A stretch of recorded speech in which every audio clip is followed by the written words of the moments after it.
Friends, I hope you all are doing great. Please like share and subscribe my channel. देखिए, मेरे पहले वाले video में मैंने आपको ह्यूमन एक्टिविटीज़ के बारे में बता दिया था, ठीक है, और कितने तरीके की होती है वो इकोनॉमिक और नॉन इकोनॉमिक एक्टिविटीज़ के बारे में मैंने आपको डिफरेंस बता दिया था। और इकोनॉमिक एक्टिविटीज़ के 3 टाइप्स बताए थे, जिसमें से पहला टाइप जो कि बिजनेस था वो मैंने आपको बता दिया था। तो आज हम पढ़ेंगे सेकेंड टाइप, ठीक है, second type of economic activity जो कि है प्रोफेशन। देखिए, प्रोफेशन क्या होता है? It refers to that economic activity which is conducted by a person having some special knowledge and skill which is used impartially to serve various sections of the society. यानी कि profession एक ऐसा economic activity होता है जो कि वही इंसान कर सकता है जिसके पास कोई स्पेशल नॉलेज है या फिर कोई टेक्निकल स्किल हो, ठीक है, जिसकी मदद से वो पैसे भी अर्न करे और साथ ही साथ वो सोसाइटी को भी इम्पार्शियली सर्व करे, यानी कि सोशल वेलफेयर करे, ठीक है।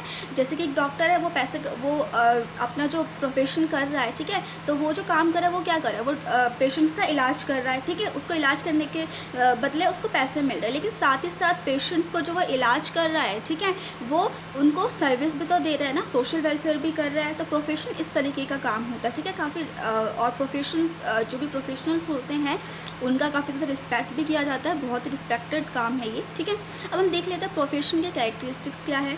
देखिए, इसके 5 कैरेक्टरिस्टिक्स होता है, जिसमें से पहला है the body of specialised knowledge and technique should be existed and ordinary man can not run a profession. यानी कि अगर आप एक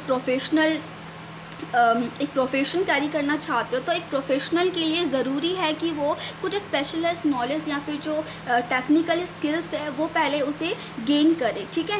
यानी कि एक ऑर्डिनरी पर्सन जो है वो एक प्रोफेशन जो है नहीं कर सकता है, यानी कि जो एक ऑर्डिनरी पर्सन का जो ऑक्यूपेशन होता है उसे हम प्रोफेशन के अंदर काउंट नहीं करते। अगर आपको प्रोफेशनल बनना है तो आपको स्पेशल नॉलेज जो है वो सीखनी ही पड़ेगी।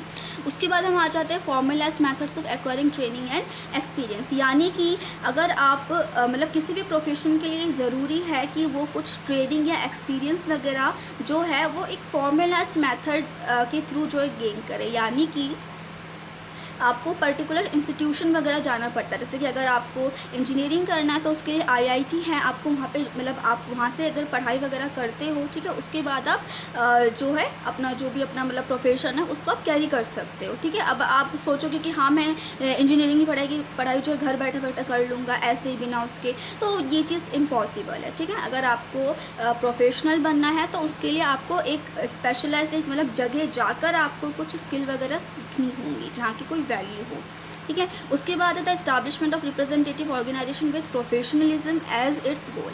यानी कि जो भी प्रोफेशंस होते हैं उनको रिप्रेजेंट करने के लिए उनका एक रिप्रेजेंटेटिव प्रोफेशनल ऑर्गेनाइजेशन बनाया जाता है। जैसे कि लॉयर्स के लिए हमारे इंडिया में है बार काउंसिल ऑफ इंडिया, ठीक है, डॉक्टर्स के लिए है medical council of India, CA के लिए भी। इस तरीके से मतलब बहुत सारे जो है रिप्रेजेंटेटिव ऑर्गेनाइजेशंस होते हैं जो कि किसी एक पर्टिकुलर प्रोफेशन के लिए बने होते हैं, उन्हें रिप्रेजेंट करते हैं, ठीक है। इनका मेन काम क्या होता है, जो भी इनके प्रोफेशन के अंदर जो मेंबर्स हैं उनके बिहेवियर्स को रेगुलेट करना, उनको पर्टिकुलरली नियम कानून वगैरह जो है उसके बारे में उन्हें बताना, मतलब हर चीज़ मैनेज करना ये उन्हें सिखाता है, ठीक है। उसके बाद आता है formation of ethical codes for the guidance of conduct. यानी कि एथिकल कोड्स का मतलब क्या होता है, जो रूल्स एंड रेगुलेशंस होते हैं, ठीक है। जैसे कि आपको पता है, अगर आप कहीं आप स्कूल जाते हो, ठीक है, तो स्कूल में क्या होता है, रूल्स वगैरह होते हैं जिसे आपको फॉलो करना पड़ता है। वहीं आप किसी जॉब वगैरह में अगर आप जॉब वगैरह करते हो तो वहाँ पर भी कुछ रूल्स वगैरह होते हैं। इवन घरों में भी कुछ रूल्स बनाए जाते हैं, ठीक है। तो हमें हर जगह के अपना अपना कुछ ना कुछ रूल और रेगुलेशन बनाया ही गया होता है जिसे हमें फॉलो करना होता है। तो इसी तरीके से प्रोफेशन के अंदर भी जो भी मेंबर्स होते हैं किसी प्रोफेशन के, ठीक है, उन्हें कुछ एथिकल कोड जो है उसका पालन करना पड़ता है। जो भी रूल्स एंड रेगुलेशंस वहाँ के रिगार्डिंग बनाए गए, जैसे कि आप एज अ लॉयर अगर आप लॉयर की पढ़ाई कर रहे हैं तो वहाँ के रिगार्डिंग जो भी रूल्स वगैरह है रेगुलेशंस वो आपको फॉलो करनी पड़ती है, ठीक है। नेक्स्ट हमारा आ जाता है due regards for the priority of service over the desire for monetary reward. इसका मतलब क्या है कि कोई भी जो प्रोफेशनल है वो जो भी प्रोफेशनल है वो मतलब अपनी जो सर्विस है उसको ज़्यादा प्रायोरिटी देगा, ना कि अपने मॉनेटरी रिवॉर्ड को, यानी कि जो कि उसको पैसे मिले, यानी कि पैसे की बजाय उसको अपनी सर्विस पर ज़्यादा ध्यान देना। जैसे कि डॉक्टर्स हैं, डॉक्टर मैंने आपको पहले बताया था कि डॉक्टर जो है वो एक तरीके से अपनी लाइवलीहुड जो है उसको कैरी करने के लिए वो काम कर रहे हैं, ठीक है। लेकिन साथ ही साथ उनका जो मेन जो प्रायोरिटी है वो पेशेंट्स की ट्रीटमेंट भी होनी चाहिए, यानी कि सोशल वेलफेयर जो है वो उनका पहला प्रायोरिटी होना चाहिए। उसके बाद वो उनको मनी के बारे में सोचना चाहिए। तो यहाँ पर हमारा प्रोफेशन ख़त्म हो जाता है। अब हम पढ़ते हैं एम्प्लॉयमेंट के बारे में। देखिए एम्प्लॉयमेंट क्या होता है। Employment is that economic activity under which people work for others and receive remuneration in लिeu thereof।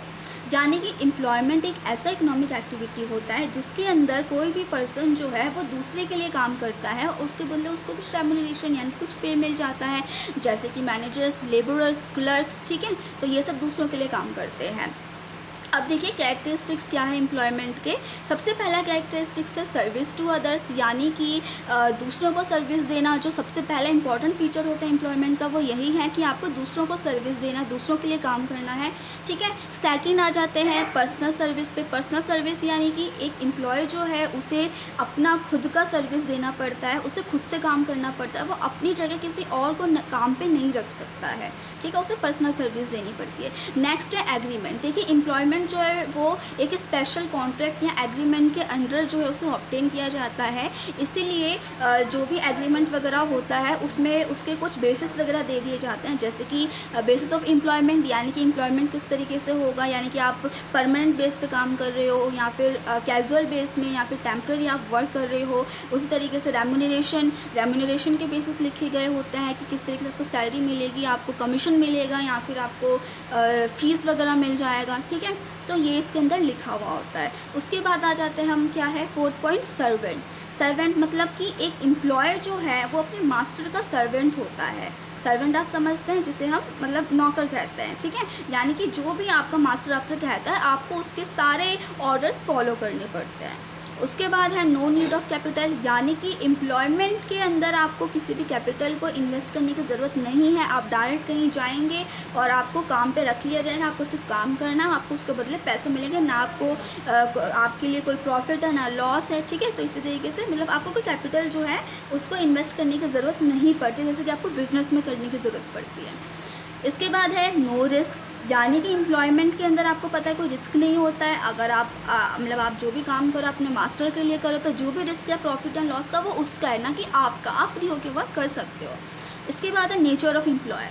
Nature of employer यानी कि जो भी एम्प्लॉयर होता है वो कोई भी हो सकता है, गवर्नमेंट एम्प्लॉयर हो सकता है या फिर जो भी आपके प्राइवेट सेक्टर्स होते हैं, ठीक है, वहाँ वो भी हो सकता है।